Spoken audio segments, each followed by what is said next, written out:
এই প্রার্থীকে আমরা কেন ভোট দেব? আমি যদি একজন সাধারণ ভোটার হই,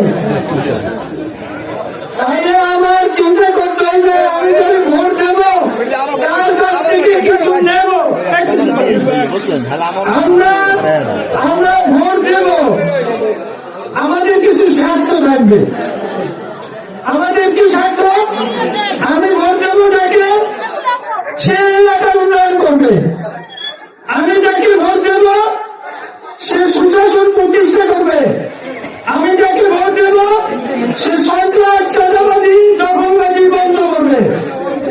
আমার চাওয়া আছে মানুষ, হিন্দু, মুসলিম, বৌদ্ধ, খ্রিস্টান, আমরা সকলে মিলেমিশে আমরা এই দেশে বসবাস করব। এমন একজন নেতাকে আমরা ভোট দিতে চাই। আপনারা জানেন আমাদের নেতা সম্পর্কে আপনাদের সবার ধারণা আছে, তবে যতটুকু ধারণা আছে আমরা মনে করি আমাদের বাড়ির ছেলে। আসলে আমাদের নেতা যে কত বড় নেতা, যা এই দেশে 50 বছরে এই ধরনের নেতা সৃষ্টি হয় নাই। এটা বাস্তবতা। এটা আমাদের বাড়ি, উত্তরেও ডাবলুগঞ্জ, দক্ষিণেও ডাবলুগঞ্জ, এগুলো না আমাদের বাড়ি। আমরা একত্রে বসবাস করেছি। এই এলাকার মানুষকে আমি বলতে চাই, একজন লোক দাঁড়াইছে, আপনারা সবাই চেনেন, সে সবসময় বিএনপি ক্ষতি করছে, অন্য কোনো কাজ নাই। বিএনপি এমপি যাতে না আনতে পারে এ ধরনের অনেকবার ক্ষতি সে করেছে, এবারও সেই ক্ষতির জন্য দাঁড়িয়েছে। অন্য কোনো চিন্তা নাই, অনেক সুযোগ নাই, কিন্তু ক্ষতিটা আমাদের করে যাবে।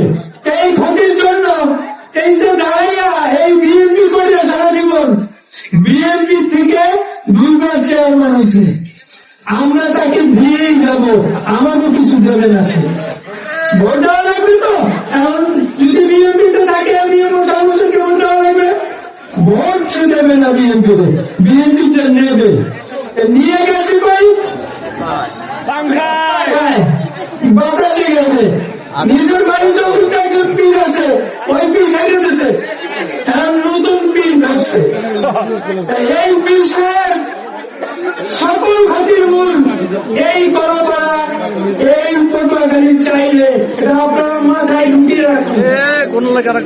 আমি আপনাদেরকে বলতে চাই, যদি কেউ আওয়ামী লীগ করেন অসুবিধা নাই, আমাদের বিএনপি করেন অসুবিধা নাই, জামাত করেন অসুবিধা নাই, হাত পাখা করেন অসুবিধা নাই, আমাদের কোনো অসুবিধা নাই। কিন্তু এদেশে বড় 2টা দল, আওয়ামী লীগ আর বিএনপি, কারা ক্ষমতায় যাইবে আপনারা বলেন তো?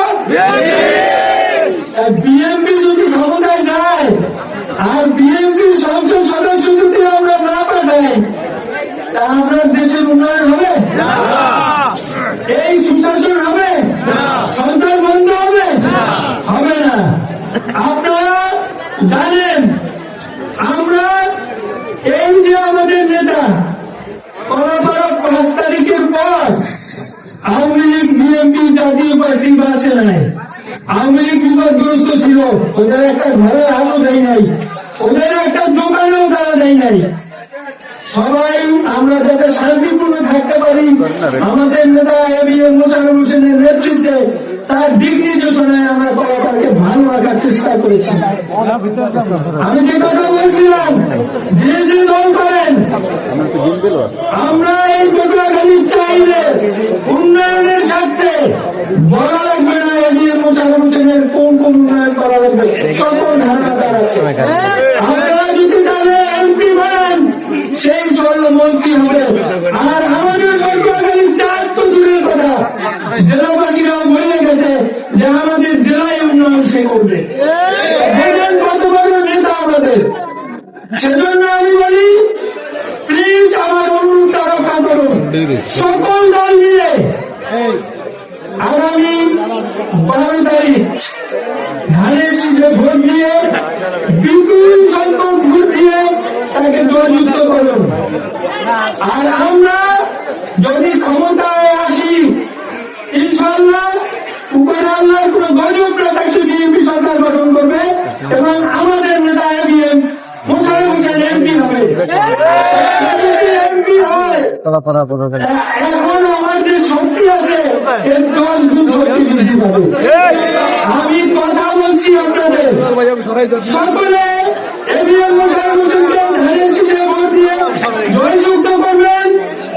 আপনারা বিএনপি আমাদের যেভাবে থাকবে, আওয়ামী লীগ অন্য দল মর্যাদা নিয়ে আগামী 5 বছর সেইভাবে থাকবে। এই ওয়াদা ব্যক্ত করে আমার নেতার সামনে বলছি, আপনারা